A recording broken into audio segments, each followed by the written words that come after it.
샬롬, 하나님과 동행하는 새벽기도회 달라스 임마누엘 교회 권성철 목사입니다.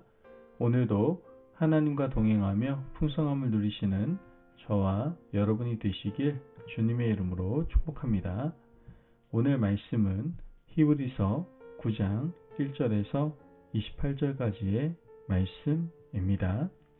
봉독은 23절부터 28절까지만 하겠습니다. 그러므로 하늘에 있는 것들의 모형은 이런 것들로서 정결하게 할 필요가 있었으나 하늘에 있는 그것들은 이런 것들보다 더 좋은 제물로 할지니라. 그리스도께서는 참것의 그림자인 손으로 만든 성소에 들어가지 아니하시고 바로 그 하늘에 들어가사 이제 우리를 위하여 하나님 앞에 나타나시고 대제사장이 해마다 다른 것의 피로써 성소에 들어가는 것 같이 자주 자기를 드리려고 아니하실지니 그리하면 그가 세상을 창조한 때부터 자주 고난을 받았어야 할 것이로되 이제 자기를 단번에 제물로 드려 죄를 없이 하시려고 세상 끝에 나타나셨느니라. 한 번 죽는 것은 사람에게 정해진 것이요 그 후에는 심판이 있으리니 이와 같이 그리스도도 많은 사람의 죄를 담당하시려고 단번에 들으신 바 되셨고 구원에 이르게 하기 위하여 죄와 상관없이 자기를 바라는 자들에게 두 번째 나타나시리라. 아멘. 하나님의 말씀입니다. 김세윤 교수가 쓴 구원이란 무엇인가 라는 책이 있습니다. 그 책을 보면 예수 그리스도의 초림과 재림 사이의 신학적 특징에 대해서 이렇게 설명을 하고 있는데요. 2차 세계대전이 연합군의 승리로 기울어지게 된 결정적인 계기가 바로 노르망디 상륙작전입니다. 1944년 6월 6일 미국과 영국을 중심으로 한 연합군은 당시 나치가 점령하고 있던 노르망디를 상륙작전을 통해 탈환을 하게 됩니다. 연합군은 열세를 몰아 계속 진군하여 1944년 8월 25일 파리를 탈환하게 되죠. 노르망디 상륙작전의 성공과 파리 탈환은 2차 세계대전을 연합군의 승리로 가져오는 결정적인 계기가 되었습니다. 그러나 아직 전쟁은 끝나지 않았습니다. 적의 심장부인 베를린을 탈환하지 못했기 때문입니다. 결국 이듬해 1945년 5월 8일 연합군은 베를린을 탈환하고 나치는 항복을 선언한 후에 2차 세계대전은 연합군의 승리로 막을 내리게 되었습니다. 예수 그리스도의 초림과 재림도 이와 같은 이치입니다. 예수님께서 이 땅에 오셔서 고난당하시고 십자가에 달려 돌아가신 후 3일 만에 부활하셨습니다. 이것은 사탄의 권세를 이기는 결정적인 사건이었습니다. 하지만 아직 사탄의 잔당들은 여전히 존재하고 남아 있습니다. 예수님께서 재림하신 후에야 악의 권세가 완전히 소멸되고 완전한 승리를 선언할 수 있게 되는 것이죠. 연합군이 베를린을 점령하는 그날 2차 세계대전이 끝난 것처럼 예수님께서 다시 오실 그날 그리스도인들은 완전한 승리를 확인하게 될 것입니다. 지금 우리는 예수님의 초림과 재림 사이에 살아가고 있습니다. 교회는 예수님께서 부활하시고 승천하신 후에 생겨났고 예수님께서 재림하시면 사라질 겁니다. 교회는 예수님의 초림과 재림 사이에만 존재하는 공동체입니다. 우리는 예수님의 초림 이후의 삶을 살며 재림을 기다리는 인생들이라고 할 수 있는 것이죠.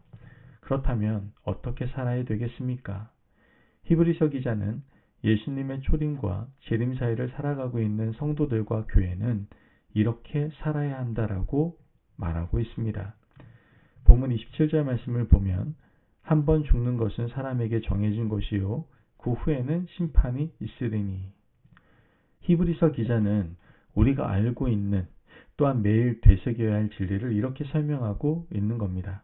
한 번 죽는 것은 모든 사람에게 정해진 겁니다.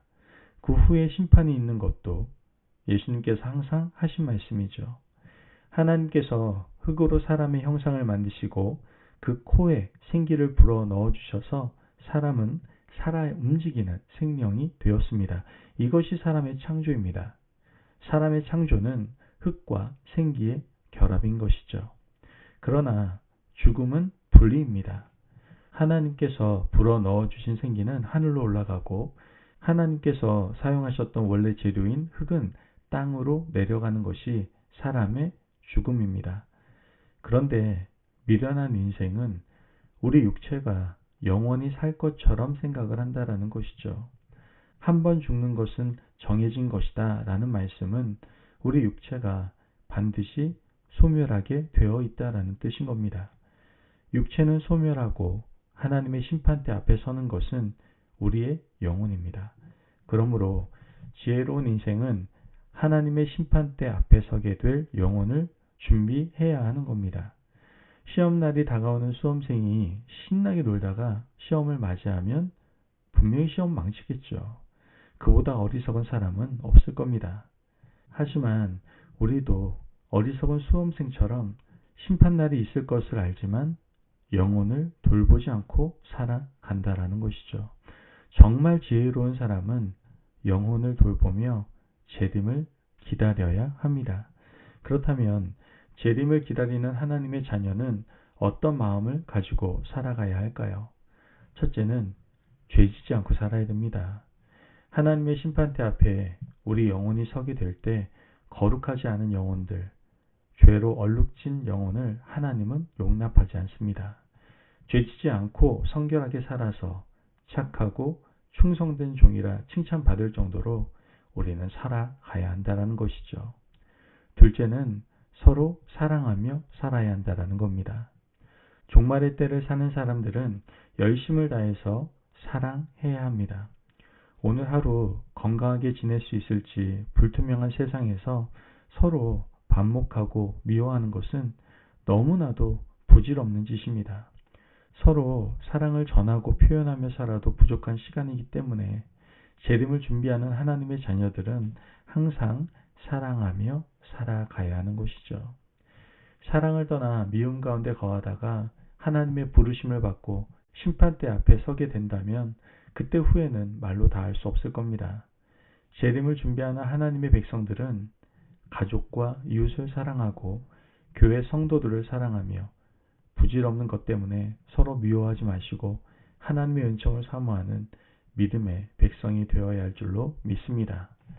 이어서 28절 말씀을 보면 이와 같이 그리스도도 많은 사람의 죄를 담당하시려고 단번에 들이신 바 되셨고 구원에 이르게 하기 위하여 죄와 상관없이 자기를 바라는 자들에게 두 번째 나타나시리라. 히브리서 기자는 재림을 이렇게 설명하고 있습니다. 자기를 바라는 자들에게 두 번째 나타나실 것이 바로 재림입니다. 예수님이 두 번째 나타나시면 악의 잔당들은 심판받을 것입니다. 우리가 예수님의 재림을 기다리면서 고통받았던 이 세상의 부조리함도 모두 사라질 것이고 우리를 고통 가운데 힘들게 했던 사탄의 잔당들은 힘을 잃을 것이며 하나님의 자녀들이 완전한 승리를 선언할 겁니다. 예수님께서 이 땅에 오셔서 돌아가신 후 3일 만에 부활하심으로 우리는 이미 승리를 얻은 사람들입니다. 그러므로 우리가 종말 의식을 가지고 살아가면서 하나님께서 확인하신 승리를 우리도 확신하며 예수님께서 재림하시는 그날까지 죄짓지 않는 거룩한 하나님의 자녀로 주변 사람들과 성도들을 사랑하는 주님의 자녀들로 살아가시기를 주님의 이름으로 축복합니다. 아멘. 기도하겠습니다. 사랑이 많으신 하나님 감사합니다. 오늘도 우리에게 귀한 말씀의 은혜 허락하심을 감사합니다.